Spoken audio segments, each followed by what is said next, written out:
Welcome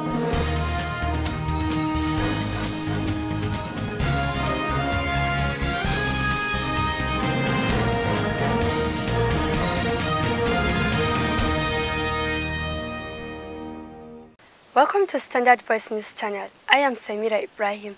Here are your top stories for today. Military institutions in the country have been warned against tampering with Zamfara state quota system. 19th Nigerian Governors Forum teleconference meeting comes up Wednesday. Senate leadership dialogue with ASU and government again over closure of varsities. On business, Dangote refinery and others threaten existing plants. And on the international scene, Biden and Trump continue battle in swing states. Now the news in details. Governor Bello Muhammad Matawalle has one candidate of Nigerian Defense Academy, Police Academy, Nigerian Military School Zaria, and Air Force Military School Jos that they are not yet successful until they pass screening tests from their various traditional rulers from their local government areas of origin. The governor gave the stern warning to guardians and enemies of Zamfara State to desist from collaborating with some unpatriotic individuals from enrolling non-indigens of Zamfara to these great institutions of learning. The governor made this known in a petition he received from some concerned Zamfara indigens for alleged shortlisting of names of some claimed indigens of Zamfara from the Nigerian Navy Military School. Rahama Ibrahim reports. The governor said he will use his constitutional powers to make sure that even if the candidates are selected, such candidates will be withdrawn for robbing Zamfara of its quota system under any condition. In another development, the governor directed the state special advisor quota system and recruitment to immediately visit the institutions to ascertain thoroughly and verify the true Zamfara indigens to make sure that only Zamfara indigens resume academic in those schools. The governor said he will not fold his arms to allow non-indigens taking away Zamfara chances from a prescribed quota system participation, and even if a student is about to pass out, the law empowers Zamfara state government to protest and withdraw the said candidates. He assures that he will meet with the president on these abusive issues and pleaded with the authorities concerned to note that the screening committee will soon visit the schools to verify Zamfara indigens through physical verification to avoid them tampering with Zamfara state chances. I am Rahma Ibrahim Dusara, reporting for Standard Voice Television. President Muhammadu Buhari mourns the death of Senator Yusha Muhammad Anka, who died on Monday and was buried in Abuja on Tuesday. The late senator represented the Zamfara West constituency from May 1999 to May 2007 and was famous for his staunch opposition to the tenure elongation effort, third term attempt in 2006. After taking his seat in the Senate in June 1999, he was appointed to committees on ethics, foreign affairs, police affairs, vice chairman, commerce, internal affairs and government affairs. In August 2001, he said the federal government's poverty alleviation program was just distributing cash to political supporters rather than alleviating poverty. Anka changed over to the ANPP platform for his second term in the Senate. In a tribute to the late senator, President Muhammadu Buhari described the late senator as a fierce defender of all that is right and a staunch opponent of all that is wrong in his view. The Senate has confirmed 8 justices of the Supreme Court. They are Lawal Garba, Northwest, Helen M. Ogumiju, Southeast, Abdu Aboki, Northwest, and IMM Solawa, Northwest. Others are Adamu Jauru, Northeast, Samuel C. Oseji, South-South, Tijani Abubakar, Northeast, and Emmanuel A. Agim, South-South. The confirmation comes about 2 weeks after President Muhammadu Buhari wrote to the Senate informing the lawmakers of their appointment and sought their confirmation. The Nigerian Governors Forum will be holding its 19th teleconference meeting Wednesday, October 14, 2020, the high point of which will be the entry of the Inspector General of Police, Mohammed Adamu, who will explain the security situation in the country to the governors, particularly regarding the FSAS protest. The meeting, which according to its notice from the Director General of the Nigerian Governors Forum, Ashisha Nabayo, will commence at 2 p.m., will also be briefed by the Technical Committee on Electricity Tariff. The hike in the electricity tariffs, which almost set the country on a nationwide imbroglio as a sequel to the actions intended by Labour few weeks ago until the governors intervened. Beauty Abdul Malik reports. The Ministers of Works and Housing, Communications and Digital Economy, and Humanitarian Services and Disaster Management will also be on hand to address the governors one after the other. The Humanitarian Resources and Disaster Management Minister, Sadia Umar Farouk, will be discussing how to lift 100 million Nigerians out of poverty with the governors. Other matters that will be arising at the meeting would include the NESG summit scheduled for the last quarter of the year, the conclusion of the distribution of palliatives by the Coalition Against COVID-19, a conglomeration of banks and some public-spirited philanthropists, including Alhaji Aliko Dangote, Basic Healthcare Provision Fund, an update on the World Bank-assisted state physical transparency, accountability and sustainability program for results, and another on the Governor Okowa Committee, which briefs the governors regularly on the activities of the Presidential Task Force on the COVID-19 pandemic. I am Beauty Abdul Malik, reporting for SVTV. There have been at least 3 armed robbery incidents in the ancient city of Kano on Tuesday. Newsmen gathered that 4 armed men attacked Shire Plaza at Gadon Kaya at 8:30 p.m. and the daredevil robbers succeeded in carting away valuable property. The same armed men were allegedly sighted robbing shops at Tukuntawa later in the evening. An eyewitness who told newsmen that the armed men who were operating in a Volkswagen Golf were also seen attacking shops at Bawo Road, all in Kano. Effort made by newsmen to reach the State Police Command Public Relations Officer, however, proving abortive. President Muhammadu Buhari Tuesday in Abuja called for a stronger sense of commitment to the governing party, All Progressives Congress (APC), that will translate into electoral victories in polls, admonishing that unless they work together, they will suffer for nothing. The president gave this advice to APC party leaders and members when he received the re-elected governor of Ondo State, Rotimi Akeredolu, at the presidential villa. Governor Akeredolu was accompanied by the chairman of the Interim Management Committee of the APC, Governor Malabuni of Yobe State, chairman of the Nigerian Governors Forum, Governor Kayode Fayemi of Ekiti State, chairman of Progressive Governors Forum, Governor Atiko Bagudu of Kebbi State, chairman of the Ondo APC Campaign Council, Governor Babajide Sanwo-Olu of Lagos State, and Governor Mohammed Badaru Abubakar of Jigawa State. President Buhari said there was a need for party members at ward, local council, state and national levels to take ownership of the party structure and operations with a larger goal of serving the country and working together to deliver on its mandate to the people. Following the relentless protests by the Nigerian youths against the excess of the FSAS and agitation for a 5-point demand, the presidency on Tuesday has said the panel on the reform of the now disbanded Special Anti-Robbery Squad has approved the 5-point demand put forward by youths. The special advisor to the President on Media and Publicity, Femi Adesina, disclosed this in a statement titled Presidential Panel on Police Reform Swings into Action, Place 5-point Demand of Protesters. The meeting, organized by the Office of the Inspector General of Police and National Human Rights Commission, was a multi-stakeholders forum attended by leaders and representatives of civil society organizations in Nigeria, activists from the entertainment industry, and the NSAS movement and development partners. The Ministry of Police Affairs and Police Service Commission were also present at the meeting that affirmed that the 5-point demands of the protesters and the NSAS movement are genuine concerns and will be addressed by the government. In a related development, following the disbandment of Special Anti-Robbery Squad (SAS), the Inspector General of Police Mohammed Adamu has summoned all former operatives to the force headquarters in Abuja. Mr. Adamu, according to a statement on Tuesday by force spokesman Frank Mba, has also set up a new unit to replace SAS. The Inspector General of Police IGP M.A. Adamu has, in accordance with Section 18, subsection 10 of the Police Act 2020, ordered all personnel of the defunct SAS to report at the force headquarters Abuja for debriefing, psychological and medical examination. The officers are expected to undergo this process as a prelude to further training and reorientation before being deployed into mainstream policing duties.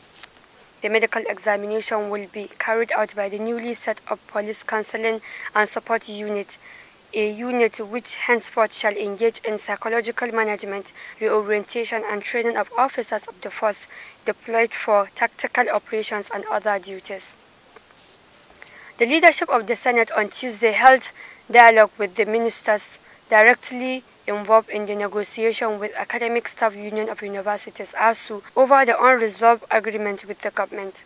The meeting, which was presided over by the Senate President Ahmad Lawal, was attended by Ministers of Education Malam Adamu, Labour Chris Ngeye, and Accountant General of the Federation represented the Finance Minister and the Executive Secretary of the National University Commission (NUC). The meeting was later expanded to include the leaders of ASU, who on Monday had an extensive discussion with the Senate leadership on the controversy bordering on enrollment on the Integrated Payroll and Personal Information System (IPPIS). In his opening remarks, the Senate President said the continued closure of universities on the flip side pose a security threat which on long run would affect Nigeria adversely. The strike by ASU is an ill wind that does no one any good. Our children are at home, whereas they should be in school. The Senate Minority Leader, Enyinaya Abaribe, has said that the 2021 budget is based on wrong assumptions and unrealistic expectations. His views was also echoed by other opposition lawmakers. Mr. Abaribe said this during the deliberations on the general principles of the budget on Tuesday. President Muhammadu Buhari had on Thursday presented the 2021 budget estimate to a joint session of the National Assembly. The proposed budget expenditure is put at 13.08 trillion naira with a crude oil benchmark price of $40 per barrel and daily oil production estimate of 1.86 billion barrels, inclusive of condensate of 300,000 to 400,000 barrels per day. This includes 1.38 trillion naira spending by government-owned enterprises and grants and aid-funded expenditures of 254.85 billion naira. The budget also contains recurrent expenditure of 5.65 trillion naira, personnel cost of 3.76 trillion naira, and debt service of 3.12 trillion naira. Ondo State Governor Rotimi Akeredolu on Tuesday visited President Major General Muhammadu Buhari, retired, at the Presidential Villa, Abuja. Governor Akeredolu, who secured his second term by winning last Saturday's governorship election in the state, seized the opportunity of the visit to present his certificate of return to the President. He was accompanied by the State Deputy Governor-elect Lucky Ayedatiwa and the governors of Lagos, Kebbi, Ekiti, and Jigawa states. In an interview with State House correspondent at the end of the meeting, Governor Akeredolu called on his current deputy, Abola Ajayi, to resign if he still has any honor in him. It was earlier reported that ahead of the election, Ajayi defected from the ruling All Progressives Congress, first to the People's Democratic Party and later to the Zenith Labour Party.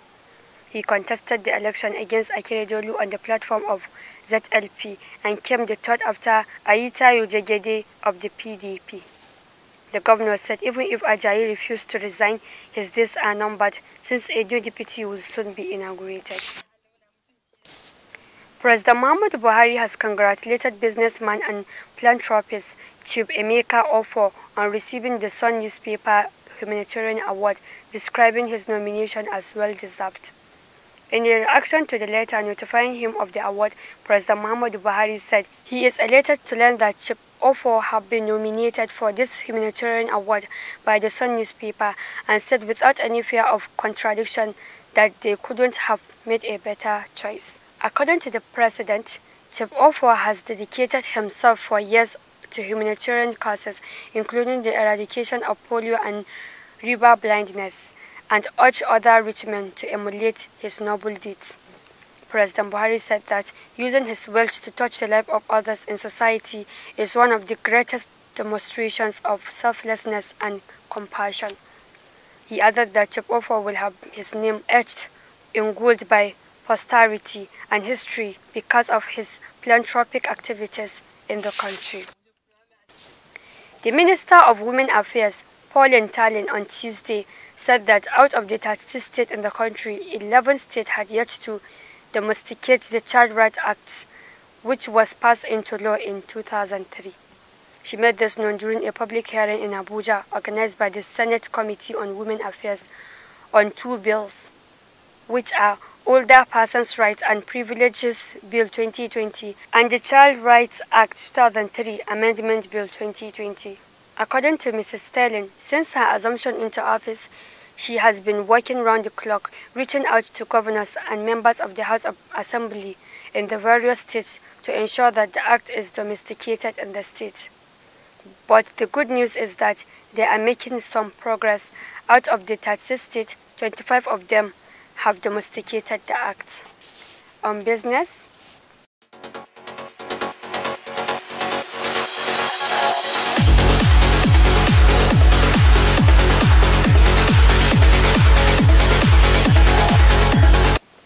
the Organization of Petroleum Exporting Countries has said that the new refining capacity is expected to come on stream in Nigeria and other African countries in the next few years may increase pressure on existing plants in the continent. OPEC, in its newly released 2020 World Oil Outlook, estimated refining capacity additions between 2020 and 2025 at around 5.2 million barrels per day, based on the review of announced and planned refinery projects. Significant capacity additions are also expected in Africa in the medium-term period. Additions of new refining capacity are clearly in line with oil demand growth expectations, which show positive trends in most developing countries. According to the report, the additions expect in Africa total around 0.8 million barrels per day, or 15% of the global volume. It said the largest project expected to come online is the Dangote refinery in Nigeria in 2022, as well as several smaller projects in Egypt and Algeria. This significant increase in refining capacity is somewhat larger than incremental demand in the medium term and could help to reduce product imports, especially in West Africa. Still on the business news, the Group Managing Director of the Nigerian National Petroleum Corporation (NNPC), Mele Kyari, has announced that the corporation had commenced the exploration of oil in the Bidda Basin, which comprises 8 local government areas in Niger State and extends to 2 local government areas in Kwara and Kogi State. Kyari said that the ongoing exploration could add 40 million barrels to Nigeria's oil reserve by 2023. Commenting on the GMD statement, the Group General Manager, Frontier Exploration Services (NNPC), Abdullahi Bomai, also said that in-depth geological and geochemical studies had revealed a strong presence of hydrocarbon-bearing indicators. The contract of seismic data acquisition on the identified areas to determine the true extent of the hydrocarbons in Bidda Basin was awarded to Integrated Data Services Limited and their alliance partners, China National Petroleum Corporation International Nigeria Limited, by the management of the corporation. And on the international scene, former Vice President Joe Biden took his campaign to a country in Florida he called crucial for victory in the presidential election just 3 weeks away.